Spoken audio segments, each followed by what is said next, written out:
కొంతమందికి heavy breast pain అలా, లేదంటే బ్యాక్ పెయిన్, లేకపోతే కాలు లాగడము, అట్లా డిఫరెంట్ సిగ్నల్స్ ఇస్తూ ఉంటుంది కదండి.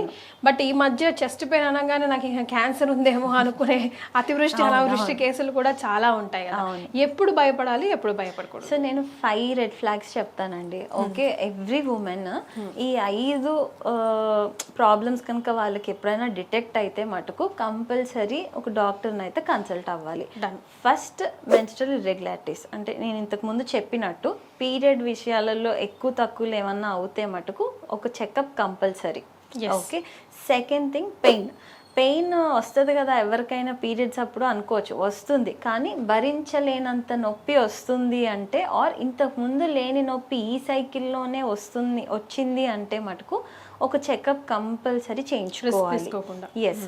Third, vaginal infections, white discharge అంటే స్మెల్ వస్తుంది, ఆర్ అబ్నార్మల్ డిశ్చార్జ్ ఇంతకుముందు ఎప్పుడూ లేదు, సడన్గా నోటీస్ చేస్తున్నారు, any white discharge, you have to consult a doctor.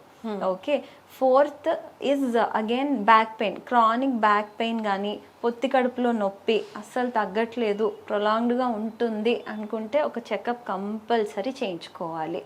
And fifth thing, breast pain. ఇప్పుడు ఏదన్నా గడ్డ బ్రెస్ట్ ఏంటంటే అండి, పేషెంటే చెప్తారు వచ్చి first, because doctor regular checkups ఉండవు కదా. సో వాళ్ళు స్నానం చేస్తున్నప్పుడు ఎప్పుడో they feel. Okay, so breast lumps అన్ని టిపికల్గా ప్రజెంట్ చేస్తారు.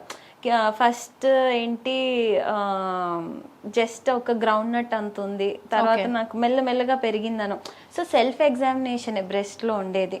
వాళ్ళకి లంప్ లాగా ఏదైనా గడ్డలాగా తగులుతుందో లేకపోతే పెయిన్ ఉంటుంది బ్రెస్ట్లో అంటే మటుకు కంపల్సరీ ఒక సర్జన్నో లేకపోతే గైనకాలజిస్ట్నో కలవాల్సిన అవసరం అయితే ఉంది.